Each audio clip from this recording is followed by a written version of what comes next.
Okay, yay! This is my most anticipated series, so let's get into it. Starting with materials and drafting, I had the idea of doing this for a while now, but I really wanted to push myself to find a way to make the plushies representative of both the character and their powers. So I'm using a mix of chenille yarn for the bodies and acrylic yarn for hair and sewing. These are the materials I had starting the project, but I was super excited as more came in and helped turn this idea into a reality.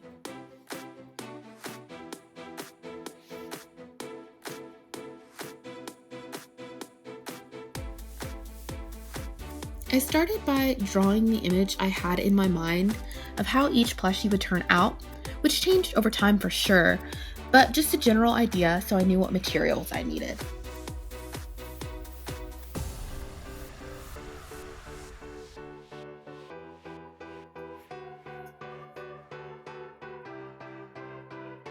Now moving on to the first crochet bee, Mr. Fantastic. Here are the materials I used to make him, plus a few other things that we'll get into. I started by making all of the 4 symbols to put on the crochet bees out of paper, marker, and clear packing tape. So when I really started crocheting, I was torn between different versions of the Fantastic Four. There have been multiple movies, comics, etc. that have all had really cool costume design. So I was trying to figure out what worked for me. So the character design was definitely most influenced by the Fantastic Four First Steps that came out this year, but I still wanted to change some things up.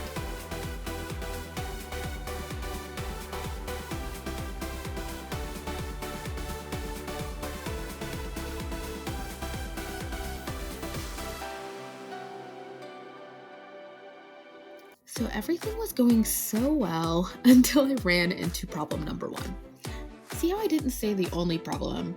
But yeah, problems were bound to happen given I was trying something new for each of the crochet bees and really trying to push myself. So that brings us to now with the elastic material. This material was super stretchy in string form. Once crocheted, it became super rigid and actually less stretchy than just using the chenille yarn. So this was a flop.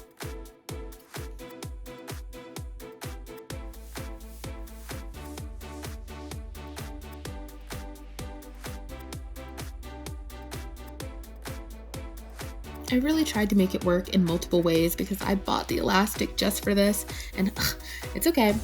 I'll put it in the miscellaneous bin of supplies that always ends up being helpful later. I switched to making his hair just to give me some time to brainstorm other ways to make this happen and not get too discouraged. But eventually, I found the thing that saved me, an old piece of fabric in almost the exact same color. I really could have cried seeing this because I was so glad the project was still going to work out. Up next, I made the Human Torch. So for him, I used the chenille yarns and an eyelash yarn, which was problem number 2. I really wasn't used to working with this kind of yarn, and it is also pretty difficult to make projects using 2 yarns with different stretches at the same time.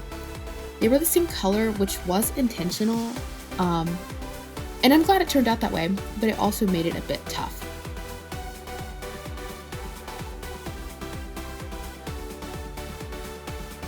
So this problem didn't really actually have a solution. I just kind of kept working with it until I got the hang of it.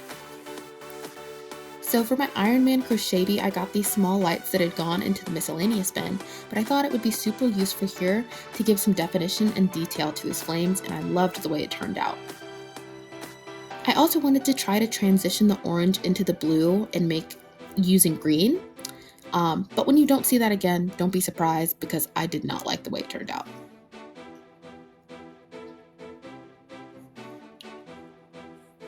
For his hair, I went with this kind of strawberry blondish color to keep the theme of fire and flames, but a little bit more subtle. So third was the thing, also known as the hardest crochet bee I have ever made, y'all. So I didn't need many materials for this, and I was thinking this would be an easy one, and this was so not true and led me right into problem number 3. I had ordered a new crochet hook to help me with the thicker yarn, but the 12mm and 8mm hook were the same color, and I couldn't tell which one I was ordering, so I simply crossed my fingers, and that one didn't pan out, but it ended up working out anyways after a bit of trial and error. I made these little leg caps that I didn't end up using for that.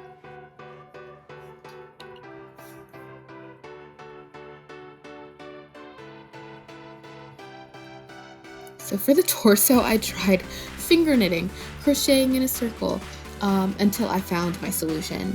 So my goal setting out was that it could be pretty easy to make the plushies true to their powers if I could use a bunch of non-crochet elements. So I really wanted to keep it as crocheted as possible. So I just crocheted a chain that I ended up gluing to this fabric, sewing together and adding sewn details to give him the rock-like texture. After this, I was able to sew on the arms, and I did frog the shorts that I had crocheted because they no longer fit, and I started making pants. I fear there was a part of me that was kind of done with that yarn, but I also think it was more fantastic for first steps to give him pants rather than the traditional shorts.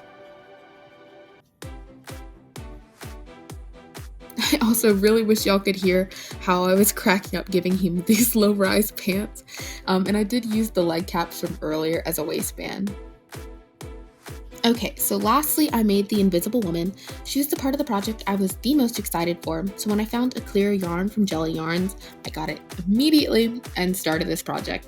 I was nervous how it would crochet, and it was definitely a learning experience, but it worked well and it was see-through.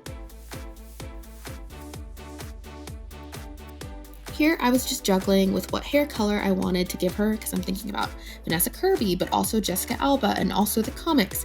So I ended up going with this blonde and highlights of the light brown.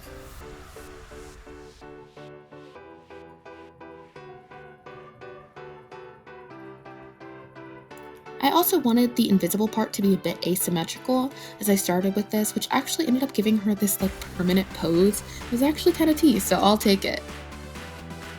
Now Sue's costume seems to almost always include a belt and a neckline, so I did give her those details.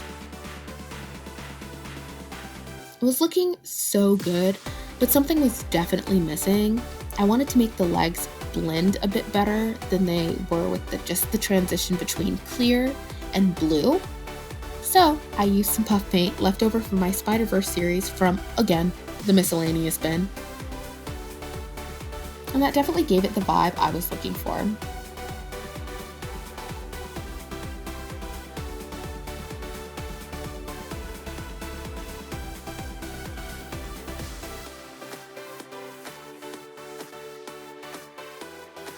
Anyways, that's enough talking from me. Be sure to like and subscribe, and here is the final reveal.